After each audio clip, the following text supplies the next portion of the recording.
O senhor tem defendido a tese, e daí entrando na pauta da segurança pública, a tese do direito penal do inimigo, que é uma tese que gera uma série de debates. Nós tivemos recentemente a aprovação da lei antifacção.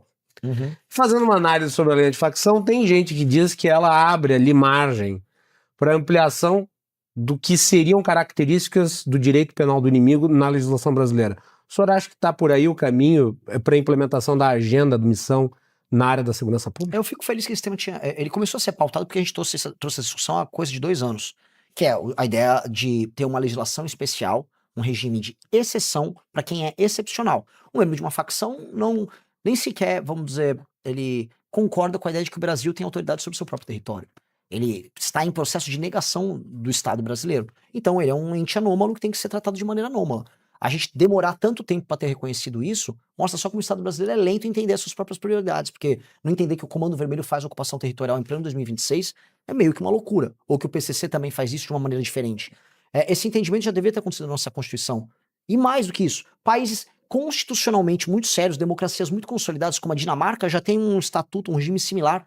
Na Dinamarca há uma espécie de uma facção criminosa lá, que se você sair mostrando os ícones e os símbolos dele lá, você vai punido, mesmo não sendo membro da facção.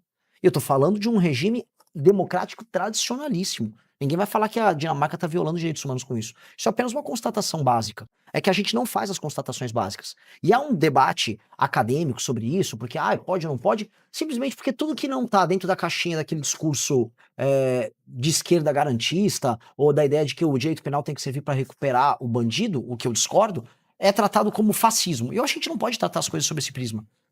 O senhor deu uma declaração na época em que o governo americano classificou o Comando Vermelho e o PCC como organizações terroristas, que eu coloquei aqui na pesquisa para a entrevista. O senhor escreveu nas suas redes sociais o seguinte: americano nenhum vai matar nossos bandidos, quem vai matar seremos nós, honra e glória aos nossos policiais. Se não me engano, uma entrevista na Rede TV, o senhor disse que vai usar drones para isso. Sim. Como é que vai ser? Nós vamos trazer, a gente vai fazer cooperação internacional, inclusive com o próprio governo americano. E aí, O senhor concorda com a classificação? O senhor acha que são grupos terroristas? Eu acho que não é preciso chamar, mas é uma analogia que ajuda as pessoas a entender a gravidade do problema. Eu não acho que é uma analogia perfeita, mas ela ajuda as pessoas a entenderem, assim... Não parecem mais com grupos mafiosos? É uma instância que fica no meio. A partir do momento que você domina uma cidade inteira, é diferente de uma máfia. Máfia controlava alguns bairros inteiros ou operações inteiras. A operação, por exemplo, da bebida que havia nos Estados Unidos. Era uma operação. Agora, você pegar nacos inteiros do território, ou vamos pegar um exemplo da Rota Caipira de São Paulo, que é a do PCC. Você pegar uma rota que vai do Mato Grosso do Sul até o Porto de Santos, passando por dezenas de cidades, com controle do PCC, com um porto inteiro, o porto mais, por enquanto, mais importante do Brasil, com a Baixada Santista inteira tomando uma operação super complexa com lavagem de dinheiro. A gente qualificar só como máfia não é preciso, e como organização terrorista apenas não é preciso. É porque é tudo isso e muito mais. É um organismo novo que tem que ser entendido dessa maneira. Por isso que nós precisamos mais ajuda. Os efeitos da designação não são preocupantes. Eu ouvi várias entrevistas do Lincoln Gakia, que é um especialista na área, inclusive muito ameaçado pelo próprio PCC. Portanto, uma pessoa com autoridade. Ele não acha que seja positivo. E eu acho que ele tá certo. Ele acha que é negativo, inclusive para o esforço de combate ao crime. Eu acho que ele tá certo. Por exemplo, as agências americanas que vão passar a atuar em relação ao Comando Vermelho e ao PCC são agências de inteligência que não vão compartilhar informação. E nós precisamos de compartilhamento de informação. Como é que o senhor vê isso? Se o senhor for eleito, o senhor vai pedir para o governo americano mudar a designação? Não, do ponto de vista apenas formal. Porque não cabe a eles resolver esse assunto é estritamente nosso. Eu acho que o papel do governo americano nessa história é mínimo, para dizer nenhum. Eu acho simplesmente que nós não temos que depender dos Estados Unidos para resolver esse assunto. E eu acho que esse assunto é um assunto de política externa americana para toda a América Latina. Os americanos a gente precisa entender o que os americanos querem. Eles estão hoje entendendo que num conflito com a China, eles veem a América Latina como uma reserva estratégica. Da Patagônia à Groenlândia. Com o canal do Panamá, com o petróleo da Venezuela e com o papel do Brasil, que tem que ser um papel subalterno ao deles. Essa é a política externa nova para o novo século. E agora essa política externa está chegando pra gente. Pois bem, temas agora, já que os Estados Unidos vão se debruçar sobre o nosso continente, temas como o tráfico de drogas serão importantes para os americanos. Por que do mais absoluto nada se tornou importante? É por conta desse conflito. É por conta da percepção que os americanos têm de que a China ficou muito grande no nosso continente. Logo, eles vão começar a tratar desse tema... Mas por afastamento também deles, é importante destacar isso.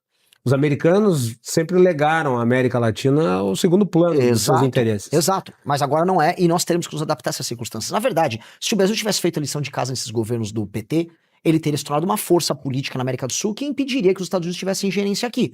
Só que o Brasil ele optou por ser subalterno à política da China e às vezes da Venezuela no continente. Aí a gente ficou numa posição patética, que foi ver o Trump fazer agora, vamos dizer, política que pise no nosso quintal, tirou a liderança lá da Venezuela, o Maduro, e tirou com razão, no sentido moral da coisa, é um ditador, mas o Brasil, que deveria ser ele próprio a guiar um caminho democrático bacana para o nosso continente, ele não fez nada.